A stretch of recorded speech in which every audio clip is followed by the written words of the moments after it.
थोड़ी दूर चलने पे ही आपके घुटनों में काफ़ी तेज़ दर्द होने लगता है। घुटनों पे चलने में आपको घुटनों से चट चट की आवाज़ आती है। आप अपना कोई काम अपने आप नहीं कर पाते। घुटने में सूजन बनी रहती है, या सुबह जब आप सोकर उठते हैं तो आपको काफ़ी तेज़ घुटनों में दर्द का सामना करना पड़ता है। दोस्तों, अगर घुटनों का दर्द 4 या 5 दिन में अपने आप ठीक नहीं होता, तो ये लक्षण होते हैं ऑस्टियोआर्थराइटिस यानी कि गठिया के। दोस्तों, हर घुटने का दर्द नॉर्मल नहीं होता। कई बार ये ऑस्टियोआर्थराइटिस होता है जिसे हम नॉर्मल घुटने का दर्द समझ के अनदेखा करते हैं, दवाइयाँ खाते रहते हैं और अपने घुटने की हालत बिगाड़ते रहते हैं। आज हम जानेंगे कि कैसे आप घर रह के इस बीमारी को हमेशा के लिए ठीक कर सकते हैं और मात्र 1 महीने में आप अपनी इस बीमारी से काफ़ी हद तक राहत भी पा सकते हैं। तो नमस्कार दोस्तों, मेरा नाम है वैभव द्विवेदी और द्विवेदी हेल्थ में एक बार फिर आपका स्वागत है। दोस्तों, हमारे घुटनों का दर्द यूं तो कोई बहुत बड़ी प्रॉब्लम नहीं है। अगर शुरुआत में आप इसका सही इलाज कर लेते हैं और अपनी बीमारी को पकड़ लेते हैं तो आप इसका घर पे ही इलाज कर लेते हैं। लेकिन अक्सर मैंने ये देखा है कि लोग अपने घुटने के दर्द को शुरुआत में इग्नोर करते हैं और उसके बाद जब घुटनों का दर्द अति से ज़्यादा होने लगता है तो वो पेन किलर्स या कुछ दवाइयाँ खा के सोचते हैं कि हमारी बीमारी ठीक हो चुकी है, जबकि ऐसा नहीं है। अगर आपका दर्द लगातार हो रहा है, दवाइयाँ खाने के बाद दवाई का असर खत्म होते ही दर्द दोबारा लौट के आ रहा है, तो ये अच्छे सिम्टम्स नहीं है। आपको ऑस्टियोआर्थराइटिस यानी कि गठिया की समस्या हो चुकी है। अब ये कई ग्रेड की हो सकती है, ग्रेड 1, 2 या 3 या 4। दोस्तों, ऐसी परिस्थिति में आपको ये समझना होगा कि आपको कौन से ग्रेड का आर्थराइटिस है। अब ये कैसे जाने? सबसे पहले, अगर आप यंग हैं, आपकी उम्र ज़्यादा नहीं है, आपकी उम्र 30-40 साल के आसपास है और हल्के हल्के आपके घुटनों में दर्द होता है मगर आप अपना सारा काम कर पाते हैं, तो आपको ग्रेड 1 का ऑस्टियोआर्थराइटिस हो सकता है। अगर आपको काफ़ी तेज़ दर्द होता है, आप अपना काम तो करते हैं लेकिन आपको काफ़ी परेशानियों का और दिक्कतों का सामना करना पड़ता है, आपकी उम्र भी 60 साल के आसपास है, तो आपको ग्रेड 2 या 3 का ऑस्टियोआर्थराइटिस हो सकता है। इसको भी हम घर में ही ठीक कर सकते हैं। और ग्रेड 4 में ऐसी कंडीशन हो जाती है दोस्तों, जहाँ पे आप ना उठ पाते हैं, ना बैठ पाते हैं, ना चल पाते हैं। हर समय आपके घुटनों में दर्द होता है, आपको उठने के लिए भी किसी और के सहारे की ज़रूरत पड़ती है।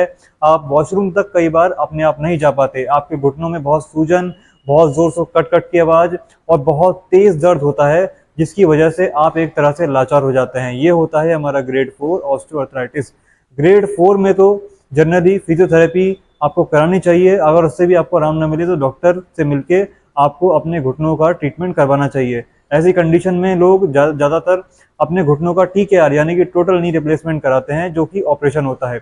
अब इसमें कोई गारंटी नहीं होती कि आपका ऑपरेशन सही होगा या फिर आपके घुटनों में आगे जाके क्या होगा।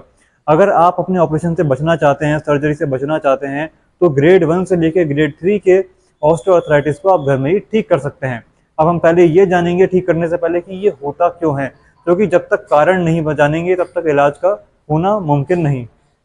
दोस्तों, यूँ तो शुरुआत में ऑस्टियोआर्थराइटिस बहुत से कारण से हो सकता है। सबसे कॉमन जो चीज़ होती है वो होती है हमारी बढ़ती उम्र और हमारा लाइफस्टाइल यानी कि दिनचर्या। आज के समय में हम अपने शरीर को पूरा समय नहीं दे पाते, हम प्रॉपरली वॉक नहीं कर पाते, हमारी जो डाइट है वो नेचुरल नहीं रही है, हमारी बॉडी की एक्टिविटी काफ़ी हद तक कम हो चुकी है। उसके अलावा कुछ ऐसे काम हैं जो हम नहीं करते जिसकी वजह से हमारे घुटने पूरी तरह से मुड़ नहीं पाते, या हमारे घुटनों का पूरी तरह से मूवमेंट नहीं हो पाता, जिसकी वजह से धीरे धीरे हमारे घुटने का कार्टिलेज घिसता है, या कह लीजिए कि हमारे घुटने से साइनोबल फ्लूइड होता है वो कम होने लगता है। ऐसी परिस्थिति में शुरुआत में आपको नॉर्मल हल्का हल्का दर्द होने लगेगा। कई बार जीने चढ़ते समय आपको एहसास होगा कि आपके घुटनों में दर्द है, मगर समय समय के साथ जब तक आप इसे इग्नोर करेंगे, दवाइयाँ खाते रहेंगे, ये बढ़ता रहेगा और आपका एक समय ऐसा आएगा जहाँ पे आपके घुटने काफ़ी हद तक कमज़ोर हो चुके होंगे। दोस्तों, हम अपने घुटने को घर पे रह के ठीक कर सकते हैं, लेकिन उसके लिए कुछ चीज़ें हमें अपनी लाइफ में इम्प्लीमेंट करनी होंगी यानी कि लानी होंगी। सबसे पहले तो आपको अपने घुटनों पे बेसिक काम करना है। ऐसा भी नहीं है कि आपको पूरा टाइम रेस्ट करना है, वरना आपके घुटने और कमज़ोर हो जाएंगे। लेकिन आपको कोई भी हैवी या भारी भरकम काम नहीं करना, जैसे घुटने मोड़ के बहुत देर बैठना, ज़्यादा जीने चढ़ना, इससे आपकी परेशानी और बढ़ सकती है। उसके अलावा आपको थोड़ी थोड़ी वॉक डेली करनी है, चाहे आपके दर्द हो या ना हो। अगर आप वॉक भी नहीं करेंगे तो आगे जाके आपके घुटने और ज़्यादा वीक पड़ने लगेंगे। उसके अलावा दोस्तों, आपको अपने खाने में हमेशा ध्यान रखना है कि आपको नेचुरल डाइट लेनी है, ऑयली फूड कम खाना है और बादी करने वाली चीज़ें या ठंडी चीज़ें जो हैं उनका सेवन आपको कम करना है, क्योंकि इससे भी आपके घुटनों का दर्द और तेज़ी से बढ़ता है। जितनी आप नेचुरल डाइट लेंगे उससे बढ़िया कोई चीज़ नहीं है। मैंने कई सारी वीडियोस बनाई है कि घुटनों में दर्द में क्या खाना चाहिए, जिसका लिंक मैं आपको नीचे डिस्क्रिप्शन में दे दूंगा, आप चाहें तो जाके देख सकते हैं। साथ ही साथ आपको इस बात का ध्यान रखना है कि आपको अपने सारे बेसिक काम करने हैं। कई बार जब लोगों के घुटने में दर्द होता है तो वो पेन किलर खाते हैं, उसके बाद बेसिक काम करते हैं। आपको दवाइयाँ अवॉइड करनी है, क्योंकि दवाइयों से या पेन किलर से अगर आप अपने घुटने को ठीक करने की कोशिश कर रहे हैं तो ऐसा कभी नहीं हो सकता। आपको इस बात का ध्यान रखना है कि पेन किलर्स सिर्फ डॉक्टर की सलाह से इमरजेंसी में खाई जानी चाहिए, उसके अलावा आपको कुछ नहीं करना। अब हम बताएंगे कि इसे कैसे ठीक करना है। आपको एक बात हमेशा ध्यान रखनी है कि घुटनों के दर्द में आपको हमेशा घुटनों की एक्सरसाइज करनी है। अब कई लोग मुझे कहते हैं कि हमने एक्सरसाइज करी, उसके बाद भी हमें कोई रिजल्ट नहीं मिला और हमें बिल्कुल भी आराम नहीं हुआ। ऐसा क्यों होता है? देखिए दोस्तों, मैं कई बार समझा चुका हूँ लोगों को कि अगर आप रेगुलरली एक्सरसाइज नहीं करते हैं या पहले से एक्सरसाइज नहीं करते आए हैं या आप योगा नहीं करते हैं या बहुत वॉक नहीं करते हैं, तो जब आप शुरुआत में एक्सरसाइज करेंगे तो ज़रूरी नहीं है कि आपकी बॉडी उस एक्सरसाइज को एब्जॉर्ब कर पाए या कि सूट कर पाए। ऐसी कंडीशन में आपका दर्द बढ़ सकता है। तो जो लोग एक्सरसाइज करने वाले हैं वो तो एक्सरसाइज एक दिन में स्टार्ट कर सकते हैं, कैसे भी कर सकते हैं, उनकी बॉडी उसे झेल लेगी। लेकिन जो लोग एक्सरसाइज नहीं करते आए हैं, जिन्होंने पहले कभी एक्सरसाइज नहीं करी है या योगा नहीं करी है या बहुत एक्टिविटी नहीं करते थे, जब वो एक्सरसाइज शुरू करते हैं तो शुरुआत के दिनों में हल्का हल्का सा दर्द होना स्वाभाविक है, यानी कि इससे कोई घबराने की बात नहीं है। लेकिन आपको एक बात ध्यान रखनी है कि आपको हमेशा एक्सरसाइज हल्के हल्के और कम कम स्टार्ट करनी है शुरुआत में, जिससे कि आपकी बॉडी उसके लिए तैयार हो जाए और आपको एक्सरसाइज का लाभ भी मिले। अगर आप पहले दिन ही अच्छी खासी एक्सरसाइज कर लेंगे, ज़्यादा एक्सरसाइज कर लेंगे, तो आपको घुटनों में दर्द और ज़्यादा महसूस होने लगेगा। इसलिए आपको मेरे एक एक पॉइंट को, एक एक चीज़ को ध्यान से देखना है, सुनना है और उसके बाद ही करना है। मैं जो आपको एक्सरसाइज बताऊंगा ऐसी बताऊंगा जिससे आपका दर्द नहीं बढ़ेगा।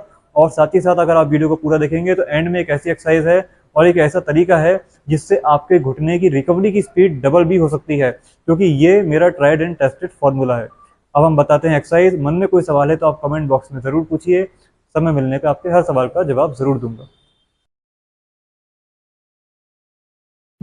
आपको आपको हमेशा एक बात का ध्यान रखना है, एक्सरसाइज से पहले आपको वार्म अप ज़रूर करना है। मेरे पंजों को आप देखिए, इस तरह से अपने पंजों को आप हिला के वार्म अप कर सकते हैं, वरना आप एक्सरसाइज से पहले 5 मिनट या 2-3 मिनट टहल के हल्के हल्के एक वार्म अप कर सकते हैं। कभी भी अगर आप बैठे हों या सो के उठे हों तो तुरंत एक्सरसाइज नहीं करनी है आपको। आपकी बॉडी स्टिफ होती है तो आप एक्सरसाइज करेंगे तो आपका दर्द बढ़ जाएगा। या तो आप बेड पे लेट के इस तरह से अपने पंजों को चला लीजिए, या फिर आप 5 मिनट वॉक कर लीजिए, टहल लीजिए अपने कमरे में या किसी खुली जगह पे, जिससे आप तैयार हो जाएंगे एक्सरसाइज के लिए। अब हम शुरू करेंगे फर्स्ट एक्सरसाइज। पहली एक्सरसाइज हम बिल्कुल सिंपल करेंगे। इस तरह से आपको घुटने मोड़ के सीधे करना है। पहली एक्सरसाइज सिंपल करेंगे इसलिए ताकि हमारे घुटने पे ज़्यादा प्रेशर ना आए और हमारा घुटने में और दर्द ना बढ़े। हल्के हल्के हमें इस तरह से एक्सरसाइज करनी है। अब हम इसमें एक चीज़ बताना चाहते हैं कि क्योंकि कुछ लोगों के घुटने में जब उन्हें ऑस्टियोआर्थराइटिस होता है तो घुटने की रेंज ऑफ मोशन कम हो जाती है। रेंज ऑफ मोशन बढ़ाने के लिए ये एक अच्छी एक्सरसाइज है। इससे आपका घुटना धीरे धीरे करके पूरा मुड़ने लगेगा, क्योंकि जब अर्थराइटिस होता है तो हमारा पूरा घुटना अंदर तक नहीं मुड़ पाता। अगर किसी के एक घुटने में अर्थराइटिस है तो वो महसूस कर पाएंगे कि एक पैर तो ज़्यादा मुड़ रहा है और दूसरा पैर कम मुड़ रहा है। ऐसी कंडीशन में आपको इस तरह से एक्सरसाइज करनी है। ये हमारे घुटने की रेंज ऑफ मोशन को बढ़ाएगी, हमारा घुटना सही से मुड़ पाएगा, जिससे आपके घुटने का दर्द भी आगे जाके कम होने लगेगा। क्योंकि एक टाइप से आपका घुटना जब जाम होता है और जब वो पूरा काम नहीं कर पाता तो उसमें काफ़ी तेज़ दर्द होता है जब आप उसे मोड़ के बैठते हैं या फिर उसे बहुत देर लटका लेते हैं। इसलिए 10-10 बार शुरुआत में, बहुत ही ईजी एक्सरसाइज है। दोनों पैरों से 10-10 बार आप ये एक्सरसाइज कर सकते हैं। झटके से नहीं करनी, ताकत नहीं लगानी, इसका आपको खास ध्यान रखना है। दोनों पैरों से बराबर एक्सरसाइज करनी है, चाहे दर्द एक में हो या दोनों में हो। अब हम करेंगे हमारी सेकंड एक्सरसाइज। इसके लिए आपको पैर को मोड़ना है और इस तरह से उसे मोड़ना है, यानी कि आप अपने पहले पैर को स्लाइड करेंगे और फिर उसे अपोजिट डायरेक्शन में मोड़ेंगे। इससे क्या होता है, ये हमारे एक्चुअली हिप के लिए एक्सरसाइज है। अगर आप ध्यान से सोचेंगे तो आपको एहसास होगा कि जब आपके घुटने में प्रॉपरली मोशन नहीं होता तो आपके आगे जाके हिप में भी दिक्कत आती है, क्योंकि उसका भी मोशन नहीं हो पाता। जिनके घुटनों में दर्द होता है, आगे जाके देखा जाता है कि उनके हिप जॉइंट में या उनकी कमर में भी दर्द होने लगता है। तो वो ये एक्सरसाइज करेंगे तो आगे जाके उनके हिप में या हिप जॉइंट में या कमर में जो दर्द की शिकायत है वो नहीं आएगी। और साथ ही साथ घुटने की रेंज ऑफ मोशन को बढ़ाने के लिए भी ये एक्सरसाइज हेल्प करती है। यानी कि ये एक्सरसाइज कमर के लिए और साथ ही साथ घुटने के लिए, दोनों के लिए काम करती है। आपको स्टार्टिंग में ज़्यादा एक्सरसाइज नहीं करनी, सिर्फ 5-5 बार दोनों पैरों से एक्सरसाइज करेंगे। ज़्यादा एक्सरसाइज करेंगे तो दर्द बढ़ जाएगा। आपकी बॉडी क्योंकि एक्सरसाइज के लिए तैयार होगी धीरे धीरे, और जैसे जैसे आपकी बॉडी को हैबिट लगेगी एक्सरसाइज की, आप हल्के हल्के करके एक एक करके अपनी एक्सरसाइज बढ़ा भी सकते हैं। दोनों पैरों से बराबर हम 5-5 बार इस तरह से एक्सरसाइज करेंगे। पहले पैर को मोड़ा और फिर अपोजिट डायरेक्शन में हम इसे मोड़ के सीधा कर लेंगे। इस तरह से दोनों पैरों से बराबर एक्सरसाइज करेंगे हम। अब हम बात करेंगे हमारी थर्ड एक्सरसाइज की। आप मेरे पैर के नीचे देख सकते हैं, मैंने एक चादर का गोल रोल बना लिया है और उससे मैं एक्सरसाइज करूंगा। यहाँ मैंने अपने दोनों पैरों को बिल्कुल उस रोल के ऊपर रख लिया है और मैं अब अपने घुटने को नीचे की तरफ दबाऊंगा इस तरह से। जिनके घुटनों में ग्रेड 3 या ग्रेड 2 का अर्थराइटिस है, उनके घुटने हल्के से इस तरह से मुड़े होते हैं, तो उन्हें क्या करना है, हल्का हल्का प्रेशर देना है और इस तरह से अपने घुटनों को नीचे दबाना है और फिर छोड़ना है और फिर नीचे दबाना है। इस तरह से आपको ये एक्सरसाइज करनी है। इस एक्सरसाइज में एक बहुत बड़ी सावधानी क्या रखनी है आपको, कि आपको प्रेशर यानी कि ताकत ज़्यादा नहीं लगानी है। अगर आप ज़्यादा ताकत लगा के घुटनों को मोड़ेंगे तो आपका दर्द बढ़ जाएगा। बिल्कुल हल्की हल्की सी पावर लगा के 1 सेकंड के लिए आप घुटने सीधे करने की कोशिश करेंगे और फिर छोड़ देंगे। फिर घुटनों को सीधा करने की कोशिश करेंगे, फिर छोड़ देंगे। मेरे घुटनों को आप ध्यान से देखिए, इस तरह से आपको घुटनों को नीचे की तरफ दबाना है और दोनों पैरों से एक्सरसाइज करनी है। आप चाहें तो एक एक करके कर सकते हैं, एक पैर से एक बार, फिर दूसरे पैर से। ये हल्के हल्के बिना पावर के, बिना ज़्यादा ताकत के दोनों पैरों से एक्सरसाइज कर सकते हैं। बस खास ध्यान इस बात का रखना है कि ताकत ज़्यादा नहीं लगानी। ज़्यादा ताकत लगाने से आपका दर्द और बढ़ जाएगा, क्योंकि एक्सरसाइज ताकत का नहीं, टेक्निक का काम होता है। सही टेक्निक, सही तरीका अगर आपने जान लिया एक्सरसाइज करने का, तो आपको ताकत लगाने की कोई ज़रूरत नहीं है। बिना ताकत के ही आप अपनी एक्सरसाइज को कर भी पाएंगे और उसका अच्छा रिजल्ट देख भी पाएंगे। बस आपको ये एक्सरसाइज 10 बार करनी है टोटल। अगर आप इस तरह से कर रहे हैं तो 10 बार आप कर सकते हैं, वरना दोनों पैरों से आप स्टार्टिंग में 7-7 बार या 10-10 बार ये एक्सरसाइज कर सकते हैं। अब यहाँ पे मैंने रोल अपने घुटने के नीचे लगा लिया है। इस तरह से मैं इसको दबाऊंगा, पंजा खींचूंगा, यानी कि अभी मैं अपने घुटने को नीचे दबा रहा हूँ और पंजा खींच के दबा रहा हूँ। इस तरह से आपको एक्सरसाइज करनी है दोनों पैरों से। यहाँ पे मैं एक पैर से आपको करके दिखा रहा हूँ, आपको दोनों पैरों से एक्सरसाइज करनी है। मैंने यहाँ पे घुटने को नीचे दबाया, यानी कि घुटने से मैं इस रोल को नीचे की तरफ दबा रहा हूँ और पंजा मैंने खींच के रखा है और फिर मैंने इसे छोड़ दिया और फिर रिपीट करेंगे। मैं स्टार्टिंग में ये एक्सरसाइज आपको सलाह करूँगा कि आप 5-5 बार दोनों पैरों से करें। आगे जाके आप 10-10 बार भी ये एक्सरसाइज दोनों पैरों से कर सकते हैं। घुटने को आपको नीचे दबाना है, यानी कि घुटने से जो रोल आपने बनाया है चादर को घुमा के, उस रोल को आपको दबाना है 5-5 बार। और ज़्यादा ताकत आप नहीं लगाएंगे, वरना आपके पैरों में दर्द हो जाएगा। इसलिए 5-5 बार शुरुआत में ये एक्सरसाइज आपको करनी है। अब हम बात करेंगे दोस्तों हमारी फोर्थ एक्सरसाइज की। इसके लिए आपको अपने हाथों को इस तरह से मिलाना होगा एक्सरसाइज के बीच में। यहाँ पे मैंने अपने घुटने को मोड़ा और यहाँ पे मैंने घुटने के थोड़ा नीचे हाथ लगा लिया और पंजा खींच के अब मैं पैर को उठाऊंगा और फिर नीचे करूंगा, फिर उठाऊंगा, फिर नीचे करूंगा। जितना आप आराम से पैर उठा पाएँ उतना आपको उठाना है, बहुत ताकत आपको नहीं लगानी। उठाने से पहले आपको पंजा अपना ज़रूर खींच के रखना है, इसका ध्यान रखिए। यहाँ पे जो मेरा पंजा है ये खिंचा हुआ है, इस तरह ढीला नहीं है, बल्कि मैंने अपनी साइड में पंजे को खींच रखा है। बस आपको ये एक्सरसाइज 5-5 बार दोनों पैरों से करनी है। पहले एक पैर से करेंगे। हो सकता है इस एक्सरसाइज में आपका घुटना पूरा सीधा ना हो पाए, मेरा भी पूरा पैर सीधा नहीं हो पा रहा, मगर इससे घबराने की कोई बात नहीं है, ये ऐसा होता है। इस तरह से आपको 5-5 बार दोनों पैरों से करनी है। पहले एक से कर ली, अब दूसरे पैर के नीचे देखिए मैं हाथ यहाँ पे लगा रहा हूँ, घुटने के नीचे नहीं है डायरेक्टली, थोड़ा सा नीचे थाइस की तरफ मेरा पैर है। उसके बाद इस पंजे को खींच के हल्के हल्के मैं पैर को उठाऊंगा। इस तरह से आपको एक्सरसाइज करनी है दोनों पैरों से हल्के हल्के। सिर्फ 5 बार एक्सरसाइज करनी है, वरना आपके घुटने पे ज़्यादा जोर पड़ेगा तो उसमें इन्फ्लामेशन बढ़ सकता है, उसमें दर्द भी बढ़ सकता है, साथ ही साथ सूजन आ सकती है।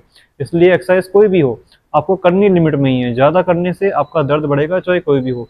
डॉक्टर आपको एक गोली देता है, अगर एक की जगह 4 खा लेंगे तो वो अच्छा काम नहीं करेगी, नुकसान ही करेगी। ऐसी एक्सरसाइज भी है, अगर ज़्यादा करेंगे तो वो नुकसान ही करेगी। इसलिए आपको लिमिट में 5-5 बार दोनों पैरों से एक्सरसाइज करनी है। और आपकी उम्र 60 साल से ज़्यादा है तो आप 5 से भी कम कर सकते हैं। अब हम बात करेंगे हमारी फिफ्थ एक्सरसाइज की। इसके लिए पंजा खींच के हल्के हल्के आपको पैर उठाना है। इस तरह से आपको अपने पैर को हल्के हल्के उठाना है। दोनों पैरों को आप हल्के हल्के उठाएंगे। इसी एक्सरसाइज को हम दूसरे तरीके से भी करेंगे, जिससे हमें और फ़ायदा मिलेगा। इस तरह से आपको करना है। मैं देखता हूँ कि कई बार शुरुआत में लोग क्या करते हैं कि वो पंजा खींच के उठाते हैं और उसको होल्ड करते हैं, जो कि सही भी है, वो गलत नहीं है। लेकिन जो लोग एक्सरसाइज लगातार नहीं करते या नई नई एक्सरसाइज शुरू कर रहे हैं, उन्हें पैर को होल्ड नहीं करना, यानी कि शुरुआत में रोकना नहीं है। रोकना उन्हें तभी है जब कुछ दिन वो एक्सरसाइज कर लें, उसके बाद उन्हें रोकना है। यानी कि शुरुआत में 5 दिन या 6 दिन आप इस तरह से हल्के हल्के पैर को उठाएंगे। कोशिश ये करनी है पैर भले ही कम उठे, पंजा खिंचा रहे, लेकिन उसमें घुटना मुड़े नहीं, यानी कि पंजा पैर सीधा उठे। इस तरह से ऐसा ना हो कि घुटना मुड़ रहा है और आप उठाए जा रहे हैं इस तरह से, ऐसा नहीं करना।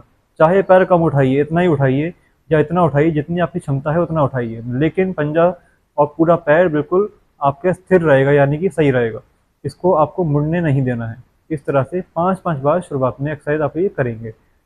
उसके बाद एक्सरसाइज को करने का दूसरा तरीका ये है, आपको सेम एक्सरसाइज करनी है, बस इस बार एड़ी के नीचे, ठीक एड़ी के नीचे आप इस रोल को लगा लेंगे जिसका हमने पहले इस्तेमाल किया था। आप चाहें तो इसे ऑनलाइन मंगा सकते हैं, मैं नीचे लिंक डिस्क्रिप्शन में दे दूंगा। साथ ही साथ आप चाहें तो घुटनों में नी कैप का इस्तेमाल करें, इससे आपके घुटनों को सपोर्ट मिलता है और आपका दर्द भी कम होता है, और इसके कोई साइड इफेक्ट और नुकसान भी नहीं है। इसका लिंक भी मैं आपको नीचे डिस्क्रिप्शन में दे दूंगा। आप चाहें तो व्यू ऐप पे या व्यू शॉपिंग पे जाके इसे खरीद सकते हैं, या डिस्क्रिप्शन में से आप इसे खरीद सकते हैं।